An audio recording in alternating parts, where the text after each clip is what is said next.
What's up, you guys? I'm Dan. This is Frugal Not Cheap. Today we'll look at what I eat in a day, both what it costs me in terms of calories and in terms of finances, and we'll also be preparing it together.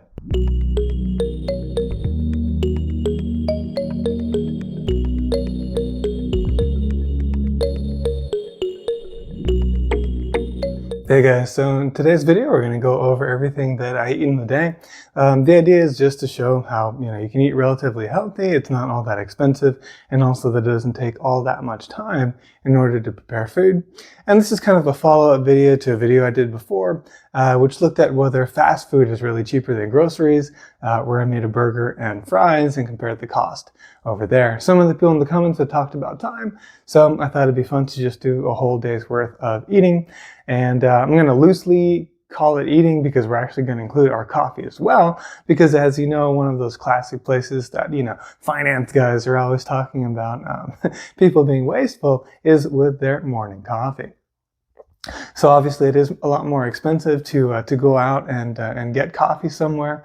And also, frankly, it takes a lot of time, right? I'd have to, get ready enough, suitable to go outside. Then I'd have to go down to the car, drive over to my local Starbucks, place the order. Maybe I place it on the mobile app beforehand.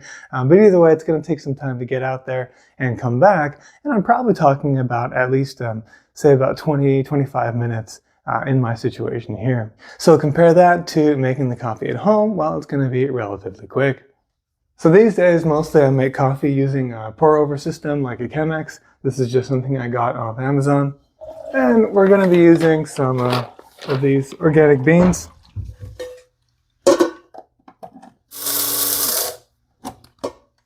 So yeah, some investment is required. I got this little coffee grinder for I think about $17. But actually, you don't even have to grind your own beans. You could just get the pre-ground coffee. It would be slightly more expensive on a per serving basis.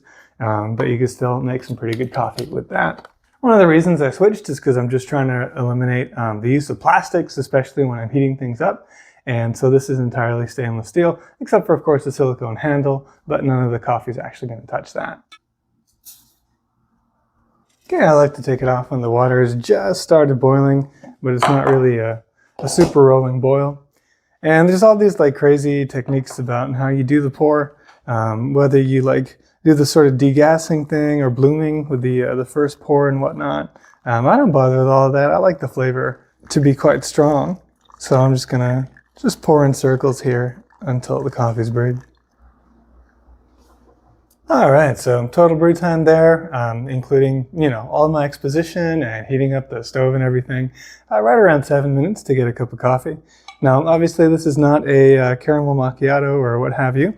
But it is a serviceable cup of coffee, a very good cup of coffee, actually.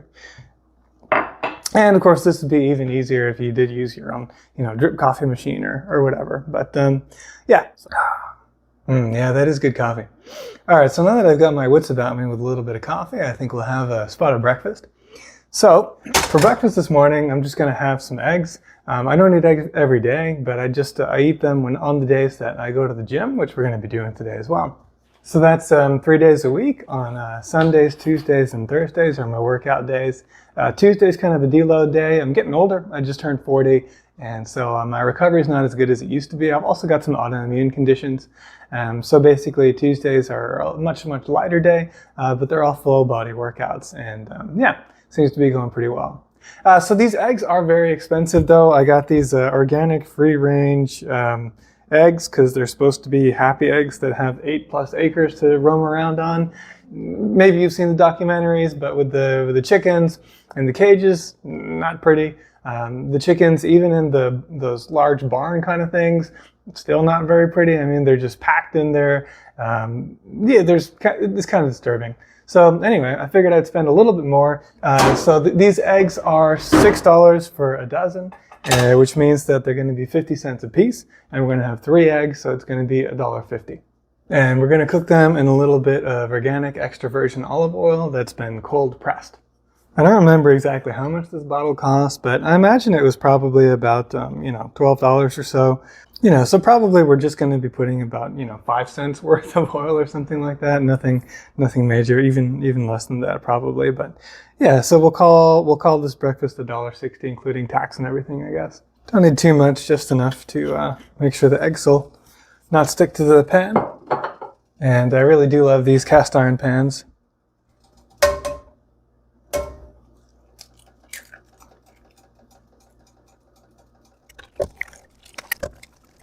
So we're just going to cook these over easy. To steal a joke from a British actor, they're called over easy, but maybe that's not the right word because it can be a little bit of difficulty to flip them over without cracking the yolk if you're not practiced at this. But the key really is to make sure that the bottom has crisped up a bit so that it really holds its shape and so that the, basically the egg that you've cooked doesn't sort of fall apart. That's really the key. And then also using, of course, enough fat, enough oil there so that it doesn't stick to the pan. Cast iron handles can get hot, so be careful.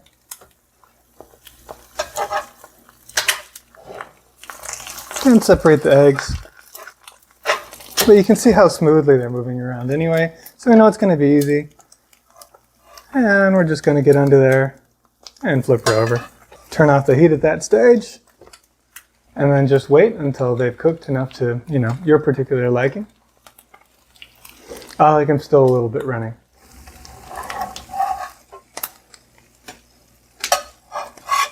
Okay, just going to have to be gentle on the other side as well.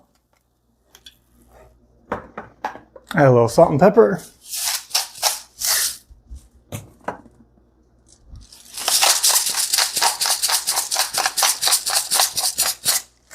I also like some hot sauce. I got this delicious Truffle Hound hot sauce from a friend of mine. So there you have it, breakfast for, let's call it $1.65 all inclusive. Should be pretty yummy. So my buddy Mike got me this InstaFlow 360 and I'm kind of trying to figure out how to use it, but it is pretty cool so far. Hopefully the video is nice and smooth. Anyway, so before I hit the gym, I'm also going to have a little bit of creatine. So I find it's a lot easier to dissolve creatine in warm water. So we're just going to nuke a little bit of filtered water here. And what I'm using is this NutriCost Performance creatine monohydrate from Amazon. It's not sponsored, obviously. Nothing in this video is going to be sponsored. But yeah, anyway, so I'll put the cost up here on screen. And then I'm also going to have one of my one-a-day Men's Essentials vitamins as well. Also not sponsored. It might just be expensive pee. I don't know that we really need it. But it seems like cheap insurance anyway, just to make sure that I'm getting everything that my body needs. Okay, so I'm just going to add in 3 grams worth, which is basically just 1 teaspoon's worth of creatine monohydrate level, and into the warm water. It'll dissolve quite nicely, and that'll be good. Best to take with food, so that's why I'm having it with my eggs. All right, so I'm about to head out to the gym, but before I do, I just wanted to point out that you definitely cannot outrun a bad diet. And so, what I'm really doing at the gym is going for, building muscle and, strengthening my bones and just, keeping fit. But this isn't a primary way of, achieving weight loss, especially because I've got an old injury in my right ankle and calf. That prevents me from running very far. So you could, in theory, if you really worked for hours and hours and hours, you could burn a substantial amount of calories. So I'm not saying you can't, but you'd be surprised if you've never looked at it before, just how few calories you are going to be burning per half an hour or hour of exercise, relative to how quickly you could consume them by, having donuts or cookies or whatever. Anyway, I'll see you when I get back from the gym, and we'll have a spot of lunch. Hey guys, so I finished up my workout. It's again a full body workout that I do 3 days a week, 2 days heavy, trying to do progressive overload where I increase the weights. Basically, the goal is to get to 3 sets of 8 for a given exercise at a given weight. Once I'm able to do that, then I move up to the next weight and try to work up to that again. So basically, I start off with some leg press. I'm doing the full 235-pound stack. I'm doing 2 sets of 8 there, and then I'm kind of half pairing that with doing some lat pull downs. Currently doing 3 sets of 6 at 175 pounds on that. Then for that final set of the lat pull downs, I'm pairing that with leg extensions, which I'm doing at 190 pounds, 2 sets of those at 6 reps currently. And then I'm going to pair the last set of those leg extensions with ring dips, which of course are going to do my full body weight. Currently, I'm at 150 pounds, so you can see I'm not like some, huge guy or whatever. I don't think it's in my genetics to be that. But for most of my life, I used to be 135 pounds, so I have bulked up a little bit, and I'm pretty happy with it. My body fat is at 16%. I would like to bring that down more towards 15 or 14%, but for now, I'm pretty happy with that. It's not bad having a little bit of reserves, but anyway, could lose a little bit of body fat. Yeah, so doing the ring dips, 3 sets of 8 right now, and then pairing the last 2 sets of those ring dips with leg curls, also doing 2 sets of 6 at 190 pounds. Then I move on to a row and a push-pull pairing. So there I'm doing rows, and I'm doing 3 sets of 6 at 205 pounds, and then pairing that with 3 sets of 6 currently doing basically a bench press, the full stack of 235 pounds. And then I finish it all up with leg extensions, with hanging leg lifts, trying to work up to 3 sets of 12 and my 3 sets of 8. And then also 3 sets of 10 is what I did today of reverse hyperextension. So working the front and then also the back chain as well, and getting a full kind of rounded workout there. So that's what I'm doing 2 days a week, Sundays and Thursdays. And then on Tuesdays is kind of a deload day where I do a home version of the workout without all of the weight, just my body weight. And that seems to help me to recover so that I can continue to make progress and increase the amount of weight that I'm lifting. All right, guys, after the workout, took a shower, and it is now about noon. So I think it's about time for a spot of lunch. And what we're going to do is something pretty simple. We're just going to have some Atlantic salmon and also some stir-fried spinach to go along with that. So to recap though, so far we've had 3 eggs and a tablespoon of olive oil. I'll use a lot of oil throughout the video, but of course not all of that oil is consumed. A lot of it gets left on the pan. But just to be conservative, we're going to be counting all of it as if I were actually consuming it. So far our running cost is actually at $1.67, and we've consumed 290 calories. I'll be having $3 worth of salmon, another 17 cents worth of olive oil, and $2.49 worth of organic spinach. That'll bring our running costs up to $7.32 and 740 calories. By the way, the basal metabolic rate for me is going to be right over here. And so that's kind of how much I would burn on a day just based on my current body mass and composition.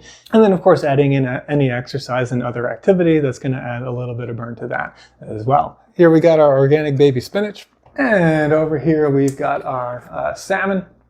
So cooking is always a matter of timing. That's the most difficult part of cooking. So the idea here is that I'd like to have my salmon ready, which is going to take the longest, at around the same time that my spinach is ready, which is going to be very, very quick. But it does take some time to heat up the pan. I'm not counting seasonings. I guess there's some marginal calories in seasonings and a marginal cost as well, but it's pretty minimal. So we're not going to worry about that too much. But for the salmon, we're going to use Tony's Creole seasoning here. That's a pretty nice flavor. And for the spinach, we'll just do, salt and pepper. I guess I could add a little bit of garlic in as well. Yeah, why don't we do that while we wait for the pan to heat up? We'll get a little bit of garlic here, not too much. So I've got a couple cloves here. I like to cut off the ends. Makes life a little bit easier. And then just smash them with the flat of the knife. And that allows removal of the kind of skin or whatever to happen a lot easier. In general, I like adding aromatics to my cooking. There we go. Get rid of the refuse, and then we'll just give this a nice little mince.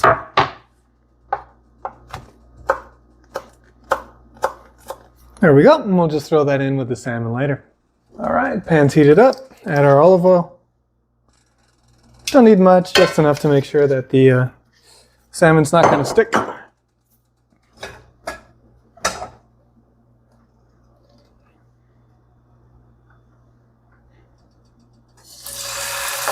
And season. So what I'm going to do here is basically cook the salmon on all sides. So we're going to cook it skin side down first. Then I'm going to flip it on its side, then turn it over, and then do the other side. And then we'll finish up in the air fryer behind me over here. All right, skin should be nice and crispy at this point, so we're just going to flip it on its side. And if you've done it right, it will really come right off of the pan quite easily. It won't be a struggle if you've cooked it long enough. So now on its side, and the idea here is the more browning that you get, the more flavor that you're going to get out of the fish as well. How do I know how long to cook the salmon? Well, that really just is a little bit of a matter of experience, and then also a matter of the thickness of the cut, of course. This one's quite thick. I'm not really good at metric, but I'd say it's about 2.5, almost 3 centimeters thick. And so that means it's going to take quite a long time to cook, even with a cast iron skillet like this, which is really emissive in terms of the heat. So it can you know, cook into the fish a lot more than a thinner skillet or whatever would do. But still not quite enough to get through such a thick cut, and that's where we're going to have to use the air fryer to finish off. So again, really the goal here is just to get a nice browning on all sides. And then what I'm doing there is just getting the olive oil back in place, because some of it will have, of course, gotten stuck on the fish itself. And this way we won't have any sticking. Okay, that should be good. And now we'll just get that final side. Okay, great. So now I'm going to finish off this fish in the air fryer. I'm going to do that again skin side down, because it's, you know, if you want to eat the skin, it's nice to have it nice and crispy. But there you have it. So we're going to throw that in there. And salmon's pretty forgiving. So that's kind of the great thing about it, is that even if you know, you overcooked it a little bit, it's not that big of a deal when it's salmon, whereas other fishes are a little bit pickier on how that goes. So I'm going to put it in for 6 minutes at 400 degrees Fahrenheit just to finish off, make sure the inside is nicely cooked. That might be maybe a little bit too much, maybe 5 minutes would be better, but I want a little time here. I'm moving a little slower while I'm cooking with you. And anyway, like I said, it's forgiving, so it's still going to come out really good. A little bit of oil here, and now we'll also add in our garlic. Ordinarily, I'd be cleaning as I go along as well, so that I don't create a mess for myself later. But yeah, I just want to give the garlic a little time to kind of start browning a little bit, because this spinach is going to cook down very, very, very quickly. It's also going to bring a lot of moisture, and that moisture would stop the browning of the garlic.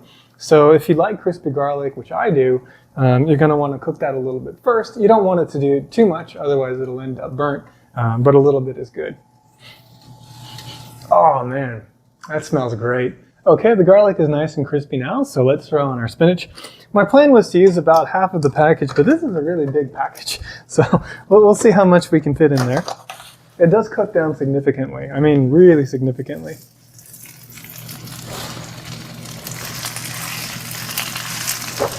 But yeah, I think I should be able to cook all of this, which would be quite nice, actually. And this particular organic baby spinach is washed and ready to eat, so that's why I didn't need to wash it beforehand. All right, here's the tricky part. Let's see if I can start flipping some of this over without spilling too much. All right, we have a couple of men down, unfortunately. It's just a tricky thing to do, but we'll get there. I tell you, that garlic smells amazing though. And I think we'll add in some of our seasoning now. So there's some salt, there's some pepper, and again, don't go crazy because it's going to cook down. So you're going to ingest a lot of that in just one small bite. So you don't want to go too nuts on it. Okay, we're going to turn the heat off now. You don't want to overcook the spinach. Look at that color. Man, yeah, that looks wonderful. I don't know if, you know, how well you can see it here, but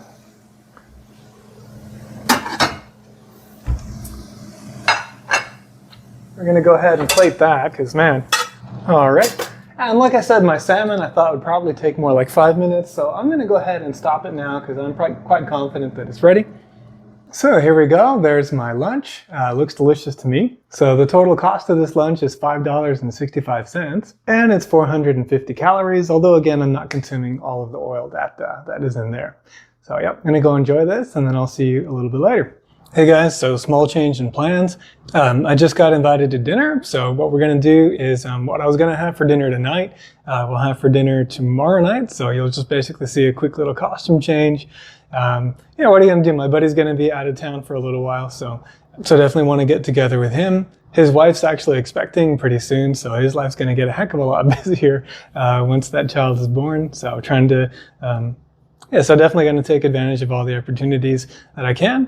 And anyway, so even though this video is about saving money by eating at home, and I'm about to go eat out, you know, this channel is called Frugal Not Cheap after all, so it's not about being completely extreme or anything like that.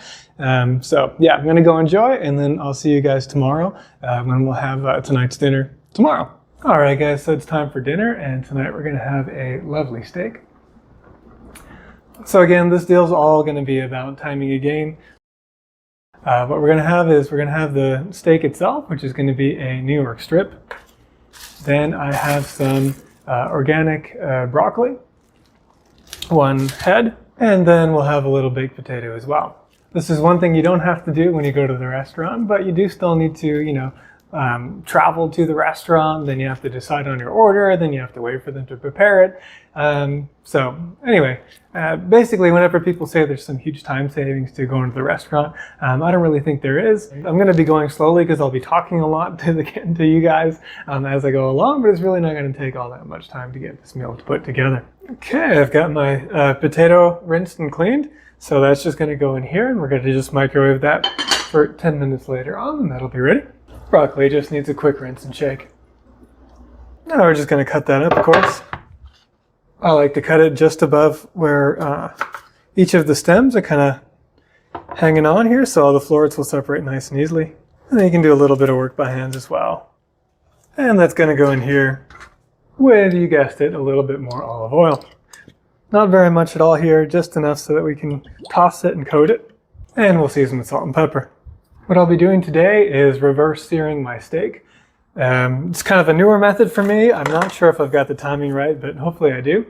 So basically, I'm just going to be cooking the steak in the air fryer with the broccoli as it roasts for a little while at a lower temperature. And then after about 10 minutes at 275, then I'm going to throw it onto the hot pan and finish it off there and give it a nice sear at high temperature. So we are going to season it nicely here.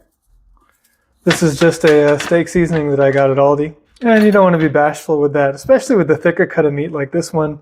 So we'll let that go for 10 minutes at 275 while I clean up and get my other stuff ready. Okay, let's go over the cost real quick. Of course, this is going to be the most expensive meal of the day because we are, after all, having a steak. This particular steak cost $9.58. We'll be cooking that in about 32 cents of ghee. Then we've got a 54-cent potato, on top of which we'll add about 24 cents of butter. And my broccoli was $3.26. Total calories for the meal are going to be 910, with 520 of those coming from the steak. The potato and butter are about 210, and the broccoli is only 50, and then the remainder is that ghee that we're cooking the steak in. All told though, $13.93 for a steak dinner is not too bad. Okay, so we've got a couple of minutes left there on the air fryer, so I'm turning up the heat here so that we'll have our pan nice and hot. I'm going to do 8 out of 10 in order to get a really nice quick sear there on our steak. It's also time now to start the baked potato. So, well, I guess the microwave potato, but anyway, it'll come out real nice there, just cooking for 10 minutes. I don't want to add the ghee on too early because I don't want it to burn. I don't think I'll need a full tablespoon. We'll probably put a little bit less than that. But again, I wanted to be sort of conservative or estimate high on my calories for the day. Now we can sear the steak.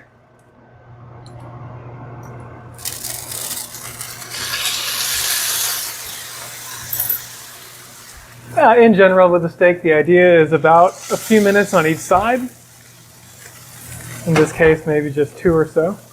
And then I like to turn it over on its edges as well if there's time in order to get a nice sear there as well. I especially like doing that if an edge has a lot of fat on it. That'll taste really a lot better if we can crisp that up a little bit. And then, you know, finally, of course, do remember that it's good to let the steak rest for a few minutes after it's done. All right, let's flip her over. Oh yeah. There's our steak, looks beautiful to me. And, you know, if you've got some practice, you can actually just push down on it to get a sense of how well done it is. Okay, that potato's nice and soft. Fork stab through it very, very easily. And there we go. I think that's going to be a pretty lovely meal. All right, guys, so that steak actually came out quite great. It was a delicious dinner. Came out very much like a medium. Ordinarily, I do a medium rare, but still came out very, very tasty. In total, it only took me about 20 minutes to cook the dinner and about 5 minutes to do the cleanup. So here we are a few hours later, and it's time for a little bit of a snack. And that will be the last thing that I eat today. So what we're going to have is a cactus pear. This is also known as I think they called it a tuna when I was a kid in Mexico. But anyway, cactus pear, it's got a whole lot of seeds, so there's really not that much flesh that you can actually eat. You can eat the seeds, but I think I'm probably going to spit them out. You can't really chew them, but they are safe to swallow. But anyway, you just peel it and then eat what's inside. Very simple. And then I'm also going to have a couple of clementines here. The cactus pear cost me 63 cents. And has 42 calories. And the clementines are going to be 62 cents for both together. And that's going to be another 70 calories. So this little snack here is going to be $1.25 and brings on another 112 calories. And that brings our overall total today to $22.51 and 1,762 calories. So this is actually definitely a low amount of calories. It does put me at a calorie deficit for the day. But like I said, I am trying to cut my body fat down a little bit, so that's probably not the worst thing. And also, the dinner that I ended up actually having last night was like a massive amount of calories. Anyway, so all told, I think you can see that it's relatively inexpensive, even buying all the like organic stuff that I'm getting, and also that it's a lot easier to stay within your calories when you're eating these kind of completely whole foods. And the time factor is really not that bad. Of course, it does take a little bit of skill and practice in order to cook. But the stuff that I'm doing is really, really basic. I'm just, applying heat to some ingredients and putting some seasoning. So, nothing super fancy here either. Do you have any quick go-to recipes? Let us know in the comments below. Anything that can help other people out there to save money, save time, and eat healthy as well. Hope you enjoyed today's video. If you did, please hit the like button and consider subscribing. Thank you very much for watching, and I'll see you in the next video.